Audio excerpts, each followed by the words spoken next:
What is something that sounds futuristic but is happening now?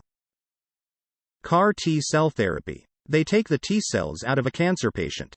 They train the cells to kill the specific type of cancer that the patient has and then they put them back in. This therapy doesn't work 100% of the time, but when it does miracles. It's also expensive as shit for now. I've been a type 1 diabetic since 1982. Back when I was first diagnosed, I had to pee on a stick and match the color up to colors on the vial to see approximately what my blood sugar was a couple hours ago. Now I have an animatronic fish that tells me what my sugar levels are and I don't even have to prick my finger. We are truly living in the future. Robotic prosthetic limbs. I know a guy who lost his arm from a construction accident. He now has an arm that has a fully articulated hand, and is good enough that he can even write with it, though not very well. He said it's worth about $500,000, and also it has done wonders for his ability to hook up with women. I guess a lot of people are curious and that starts off the conversation. A program that is able to generate almost any photo using short text input. Asterisk a San Francisco street? Asterisk. Done. Asterisk avocado chair? Asterisk. Yes, why not? Asterisk a photo of buildings of Poland? Asterisk. Yes, it can do that. It can generate almost any stock photo you can imagine. Like any, you can add parameters, lighting, ask to specific picture in the room. It uses 12 billion of pictures and descriptions to do this. There are two downsides, of course. The first one is lots of computational power. The second is that the program is losing the track after few parameters. Also, it can do only 100 by 100 pixels at the time, but it will change fast. It's called DALL-E and was premiered this year. https://openai.com/blog/doll-e/closing parenthesis. It's an AI made by OpenAI. Terrific and amazing at the same time. I'm fourth generation of an excavating company and some of our surveying techniques now are unbelievable. When we started in the 60s, you used a contraption called a theodolite and prism, a fancy level used to measure the distance and elevation change of the prism.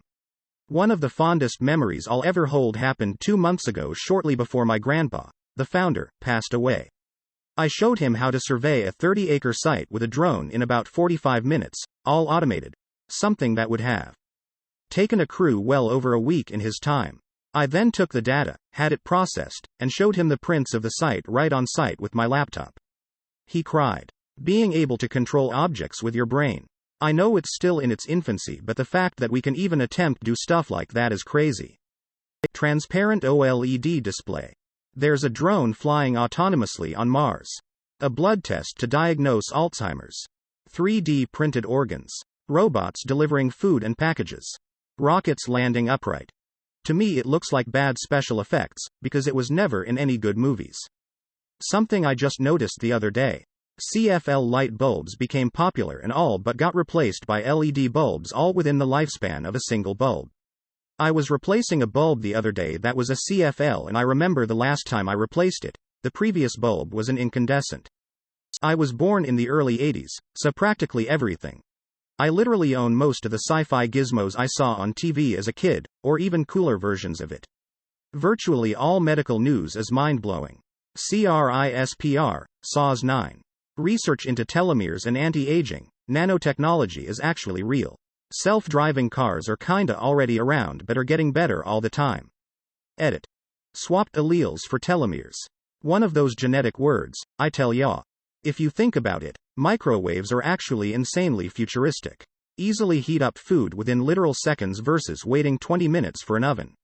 Now I just can't wait for the instant pizza from Back to the Future. Deleted. mRNA vaccines are being created for malaria, cancers, a universal flu vaccine. All kinds of previously incurable illnesses are about to be history. I used to think FaceTiming was crazy as a kid. I'd see it in sci-fi shows and think how fucking cool would it be to speak to someone over video in real time. They can see you, you can see them. Now it's just a more involved phone call. It still flips my internal child mind. The Army's new night vision technology looks like a video game. https://www.independent.co.uk/news/world/americas/army-s-new-night-vision-like-video-game-b1841506.html Spy technology. Spies can listen to conversations from a very long distance using various technologies, such as bouncing a laser off an outside window to pick up on tiny vibrations, or installing a special light bulb that flashes at certain frequencies that only a special receiver can pick up and translate into a conversation. Credit card-sized recording device that can last a whole day. These are used in espionage, usually in the form of ID badges given to VIP targets, swapped out for a normal ID badge. They look and function exactly the same as a normal ID badge would work, including NFC room access. I still feel a tiny bit blindsided by lab-grown meat suddenly being commercially viable. Would not have predicted that one. Those drone light shows too. What year was it where radio-controlled drones just kind of showed up and became commonplace? I think around 2015 was when they really took off. Robots try to reach me all the time on the phone and I duck their calls. Child me would be boggled by this. The James Webb Telescope. Been in planning since 1996, budget of over $10 billion USD. Years of delays, but is set to launch October 2021. A brain-machine interface that lets people see with their tongues. Geordie LaForge's visor is comparatively low-tech. Even better, its prototype was created in the 1960s. The one now under use is simply a more refined version of the same principle.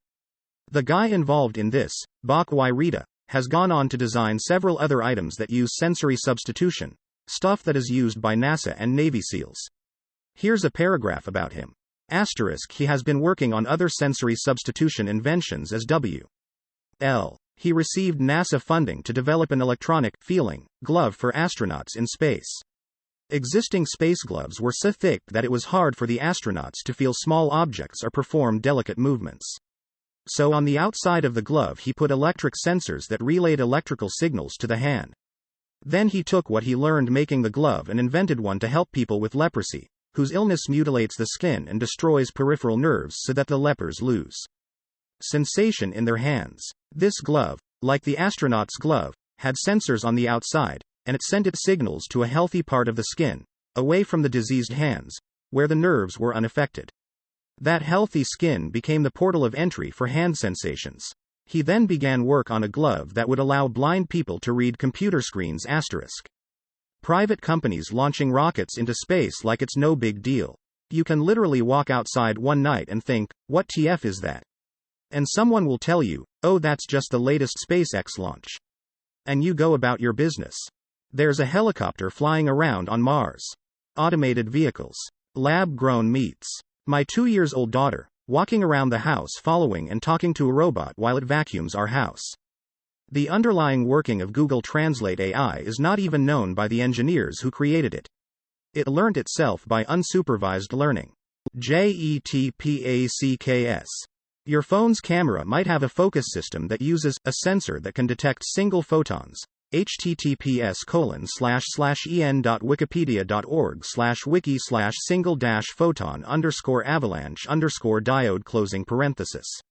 Your phone likely also uses quantum tunneling to create random numbers used for encryption. I can say contact lenses because when you think about them they are actually so futuristic. I have a device that fits into my pocket.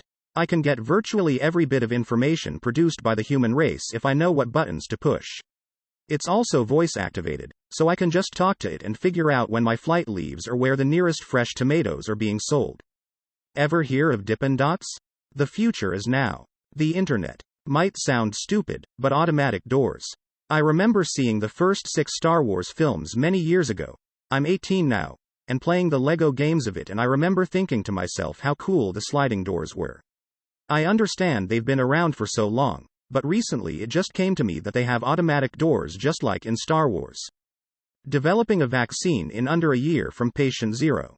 Touchscreens. In China, they are using AI to identify Uyghur Muslims from the rest of the population. It detects classic Uyghur features, based on complexion and facial features. It's the world's first instance of automated racial profiling. Edit. I'm sorry, but no one in the comments is gonna convince me that the genocide of the Uyghurs was made up by the US government. If you believe that, then you're a part of the problem. We shouldn't deny genocide while it's happening. Scientists have already managed to clone a living thing. And it happened around 25 years ago. Machines that can record dreams. It's still pretty early on, but it's something that they are working on. Here, http://science.science.org/content/3406132639 on a project by Japanese researchers and a video. https://youtube.be/b7kv18cx4 of how it kinda looks.